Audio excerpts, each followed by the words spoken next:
iteka. bazafata imana bazahamagara buri wese.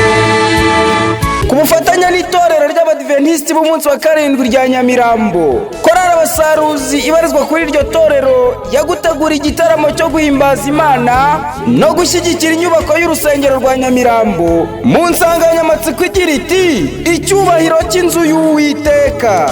Iki gitaramo kiraba ku Isabato tariki ya 10 z'ukwa cyenda umwaka wa 2022 guhera saa 8 z'amanywa ku rusengero rw'Abadiventisti b'umunsi wa karindwi i Nyamirambo. Amakorali azaba yabukereye muri iyi gahunda ariyo Abasaruzi y'Inyamirambo, nshuti zacu mwese mwitegure, Nkuru Nziza yo mu Bibare, Haleluya yo ku Gisenyi, ndetse na korali Kugana Yesu y'Igahogo. Zana umusanzu wawe nanjye nzana uwanjye, kubaka inzu y'Uwiteka. Mwese turabatumiye mu gitaramo cy'Abasaruzi. Turabasaba kuzaba muhari mwese mukizi icyo gitaramo cyacu. Murakoze cyane.